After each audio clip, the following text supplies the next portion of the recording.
So I came into the lay-by from the far end. I saw the car, so I dipped my lights thinking it was a courting couple. Drove past it, reversed in behind it, and the car was still there. As I came to put a padlock on the back of my trailer, I noticed the door wasn't shut properly, but didn't think anything more of it, so I just went home then. Despite being discovered gagged and bound, with ligature marks around her neck, a pathologist ruled the death of 26-year-old Shani Warren a suicide. Her death was not treated suspicious for 3 days. The critical first 48 hours in her murder investigation was squandered. Nobody has ever been charged with her murder, until now. Shani Warren opened the curtains of her Buckinghamshire home on the morning of Good Friday 1987 and decided it was time to mow the lawn. The busy young woman shared the house her wealthy parents had bought for her with 2 housemates. Tending the little garden had never been a priority. That day, she looked carefully at the manicured lawns of her neighbours. Shani resolved to wrangle her own tattered patch of green into some sort of order. At 11 a.m, she travelled to her uncle's house and borrowed an extension lead for a lawnmower. The two chatted about the family plans to meet up at the seaside town of Bournemouth on Easter Sunday. Then Shani kissed her uncle goodbye and left.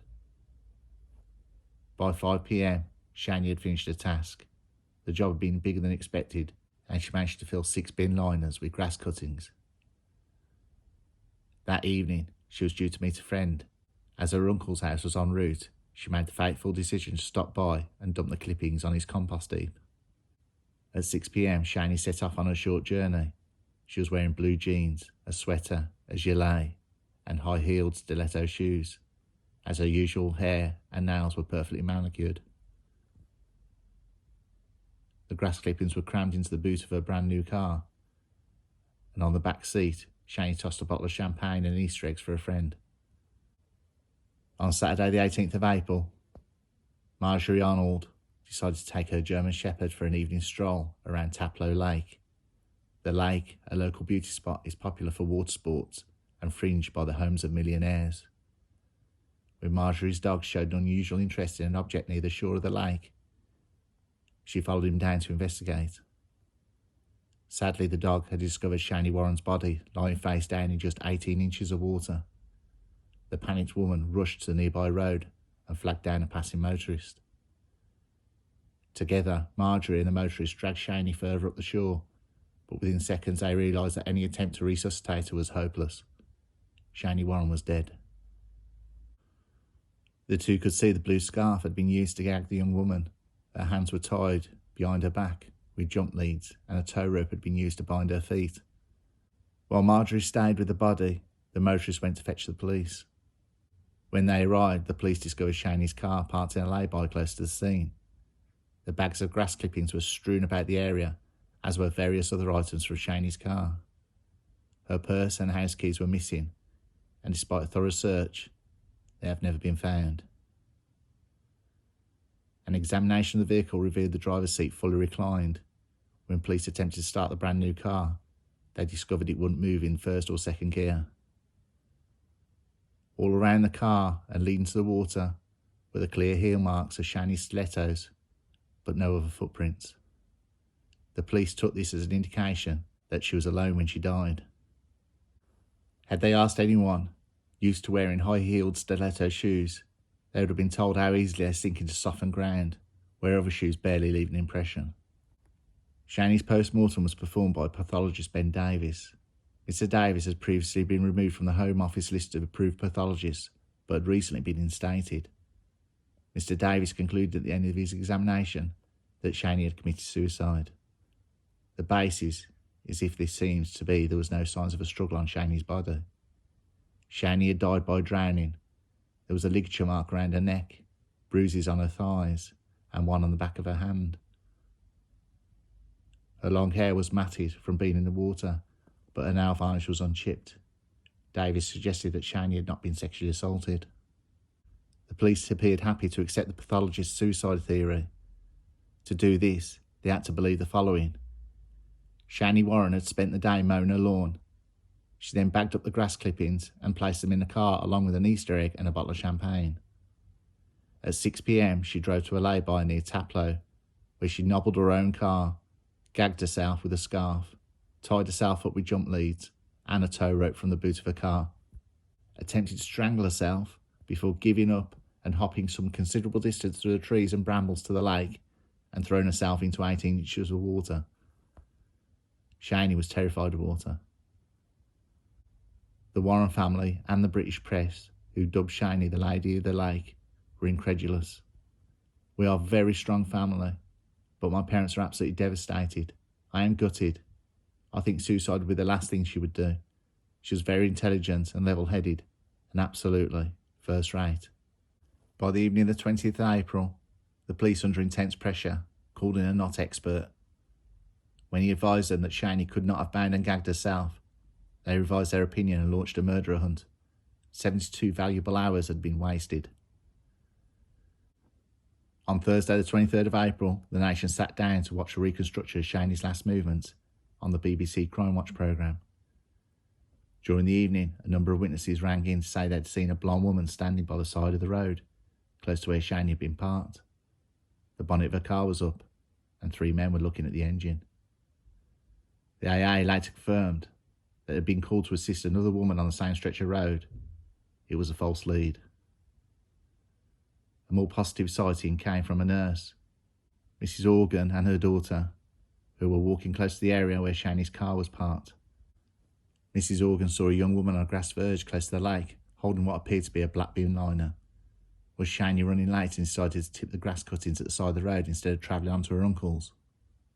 Shani was very attractive and approachable, and when Mrs. Organ's toddler shouted hello to her, Shani, if it was her, turned and smiled.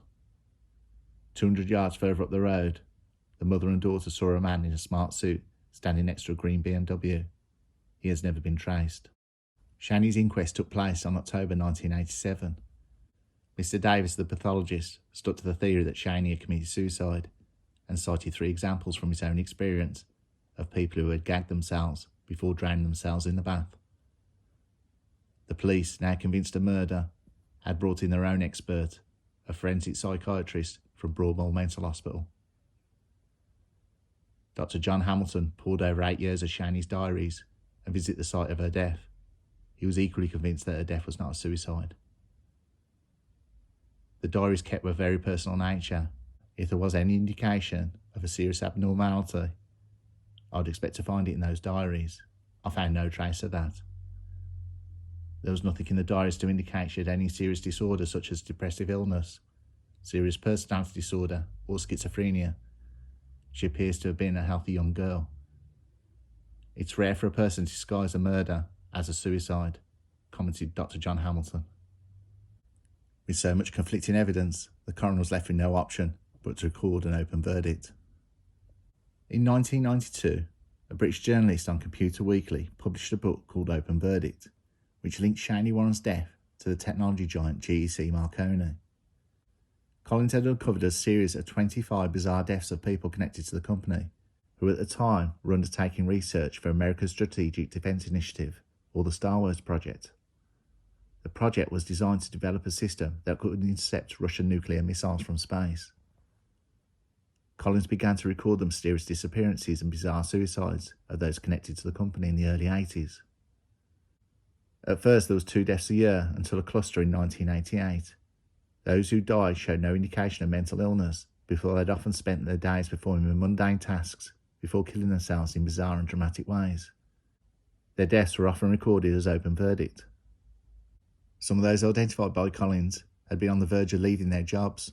Others claimed to have uncovered a secret, or at least made appointments with a Member of Parliament to discuss a serious matter, but died before they could keep them. Shani Warren worked for a company called Microscope, purchased by GEC Marconi a week after her death. She made no secret of her desire to leave the job. The same day Shani died, another person connected to GEC Marconi jumped off a viaduct a mile away. Although he survived, he had no recollection of jumping or the events leading up to it. In 1997, Thames Valley were contacted by a task force created by Leicestershire Police called Operation Links. Links were set up when breakthroughs in DNA technology linked a series of rapes and assaults in Leicestershire, Nottinghamshire and Yorkshire. The MO of the rapists was to abduct young women, return to their cars in multi-storey car parks, He would then bind them with jump leads or a rope from the boot of their cars before raping and robbing them. In one instance, he used a tube of superglue that had been found in the victim's car to glue her eyes shut. In another, he wrapped a young mother, covered her head with a bag, and threw her into a freezing canal. She survived her ordeal by standing on her tiptoes and crying for help until the police were heard. Her rapist watched calmly from the bank before walking away. The rapist was eventually identified as lorry driver Clive Barwell. When an astute detective learned that Barwell had been in Buckinghamshire delivering car parts around the same time as Shani's death, he put two and two together. Barwell, facing a murder charge, denied any knowledge of Shani's death. In 1999, he pleaded guilty to attempted murder, kidnapping, rape, sexual assault and assault. He was sentenced to 8 life sentences. In 1999, he pleaded guilty to attempted murder, kidnapping, rape, sexual assault and assault. He was sentenced to 8 life sentences. Barwell remains the prime suspect in the murder of Shani Warren, a murder that officially remains unsolved. In November 2021, there was a DNA breakthrough. Donald Robertson is accused of killing Shani Warren, 26, and dumping her body in Taplow Lake in Buckinghamshire. He was due to appear in High Wycombe Magistrates Court, but failed to attend due to COVID outbreak at the prison where he was currently being held. He has since refused to leave his cell. Thames Valley Police said Robertson has also been charged with kidnapping and raping a 16-year-old girl in Farnham Lane, Slough, Berkshire in 1981. She cannot be named for legal reasons. He was represented by a solicitor for a 4-minute hearing. No pleas were entered. The pensioner was further remanded into custody to appear in Reading Crown Court. His court case will begin on Friday, March the 11th, 2022, and the actual trial date is fixed for April 26, with a backup date of October the 17th. And maybe after all this time, justice may actually be served.